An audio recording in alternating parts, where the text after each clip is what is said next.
அழகே அழகு சீரியலில் டுடே எபிசோடில் நம்ம ராகவன் இருந்துட்டு வெளியில் வாக்கிங் போகிறாங்க அப்படின்னு சொல்லிட்டு லக்ஷ்மி வந்து டீ எடுத்துகிட்டு வர சொல்கிறாங்க.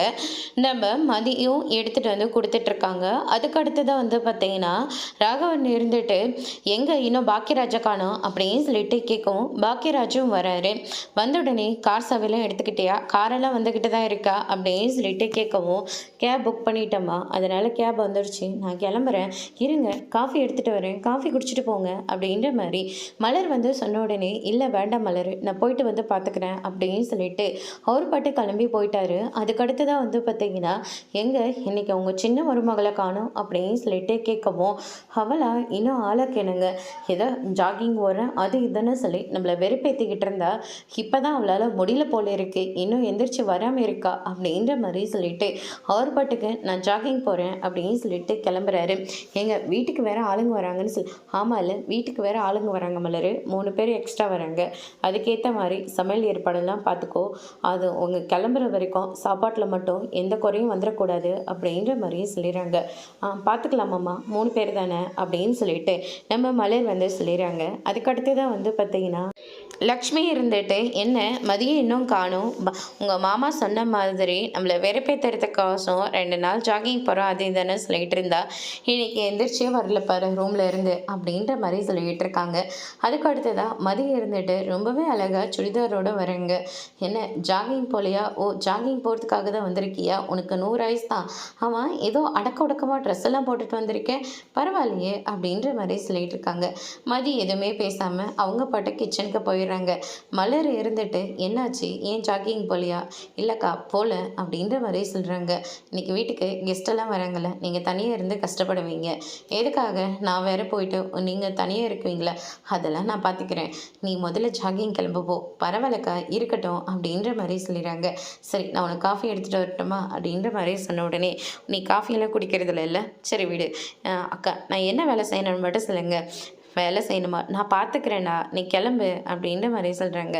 போகிறதுல முடிவாயிடுச்சுலக்கா விடுங்க அப்படின்ற மாதிரி சொல்லிடுறாங்க. சரி இந்த காய்கறியெல்லாம் கட் பண்ணவா, சரி கட் பண்ணு அப்படின்ற மாதிரி சொல்லிடுறாங்க. அதுக்கடுத்து தான் நம்ம மலரும் மதியம் சேர்ந்துக்கிட்டு சூப்பராக சமையல் எல்லாம் பார்த்துக்கிட்டு இருக்காங்க. அதுக்கடுத்து தான் நம்ம பாக்யராஜ்யம் மீனா ராஜி கோமதி இவங்க எல்லாத்தையும் பிக்கப் பண்ணிவிட்டு காரில் வந்துட்டுருக்காங்க. மீனா கிட்டே இப்படி இருக்கேன் உன் ஹஸ்பண்டை கூட்டிகிட்டு வரலையா, ஏன் கூட்டிகிட்டு வரல அப்படின்ற மாதிரி கேட்டுக்கிட்டு இருக்காங்க.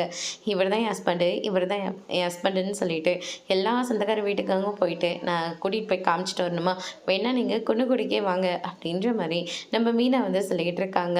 அதுக்கடுத்து தான் வந்து பார்த்திங்கன்னா சரியான பாயடி நீ அப்படின்ற மாதிரி சொல்லிட்டு இருக்காரு. அதுக்கடுத்து தான் வந்து பார்த்திங்கன்னா என்னப்பா இன்னும் வீட்டுக்கு போக எவ்வளோ நேரம் ஆகும், இன்னும் கொஞ்சம் நேரத்தில் போயிடலாம் அப்படின்ற மாதிரி சொல்லிடுறாங்க.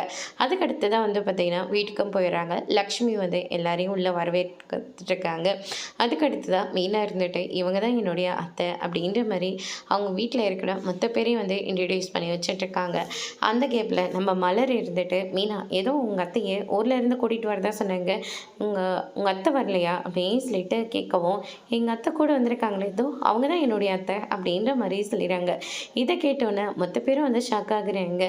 ஏமா என்னை பார்த்தா மீனா அவங்க அத்தை மாதிரி தெரியலையா அப்படின்னு சொல்லிட்டு கேட்ட உடனே இல்லை மீனாவோட ஹஸ்பண்டோட அக்காவோ என்னவோன்னு நினச்சிட்டேன், ஓ அந்த அளவுக்கு ஸ்மார்ட்டாக இருக்கணா நான் அப்படின்னு சொல்லிட்டு நம்ம கோமதிக்கு சந்தோஷம் தாங்கிக்க முடியல. ஆனால் இதெல்லாம் பார்த்துட்ருக்குறேன் நம்ம லக்ஷ்மிக்கு ரொம்பவே கோவம் வருது. என்னடா இது நம்ம வயசு தானே அவங்களுக்கு ஆகுது, நம்மளே பேரம்பேத்தியெல்லாம் எடுத்தாச்சு, 5 பிள்ளைங்களை பெற்றாச்சு, இந்த அம்மா என்னடானா இப்படி இருக்குது நம்ம இப்படி இருக்கோமே அப்படின்ற மாதிரி ஒரு பக்கம் நினச்சிட்ருக்காங்க. அதுக்கு தான் சரி நான் போய் காஃபி எடுத்துகிட்டு வரேன்னு சொல்லிட்டு மலர் வந்து சொன்ன உடனே காஃபியெல்லாம் வேண்டாமா குளிச்சுட்டு வந்துட்டு நாங்கள் சாப்பிட்டுக்கிறோம் அப்படின்ற மாதிரி சொல்லிடுறாங்க. அதுக்கடுத்து தான் வந்து பார்த்திங்கன்னா என்னம்மா வைக்க வந்துக்கிட்டே இருக்குது, எல்லாத்தையும் நீங்கள் எல்லோரும் சேர்ந்து சமைச்சிங்களா, இதெல்லாம் நம்ம சமைக்கிறதுல ஏன் அப்போல்லாம் நிறைய சமைச்சிட்டு இருந்தேன் ஆனால் இப்போல்லாம் ஆகிக்கிட்டே இருக்குல்ல அப்படின்ற மாதிரி சொல்லிடுறாங்க. அதுக்கடுத்து தான் நானும் சமைப்பேன், இந்த இட்லி சட்னி சாம்பார் இதோட நிப்பாட்டிப்பேன், என்னாலலாம் அதுக்கு மேலே சமைக்க முடியாதுப்பா அப்படின்ற மாதிரி கோமதி ஒரு பக்கம் சொல்லிடுறாங்க. அதுக்கு அடுத்ததாக ரொம்பவே நல்லா இருக்குது, கேசரி நல்லா இருக்குது, பூரி நல்லா இருக்குது, இட்லி நல்லா இருக்குது, தோசை நல்லா இருக்குது, வடை நல்லா இருக்குது, உருளைக்கிழங்கு குருமா நல்லா இருக்குது, பொரியல் நல்லா இருக்குன்னு சொல்லிட்டு அடுக்கிக்கிட்டே போயிட்டே இருக்கிறேங்க.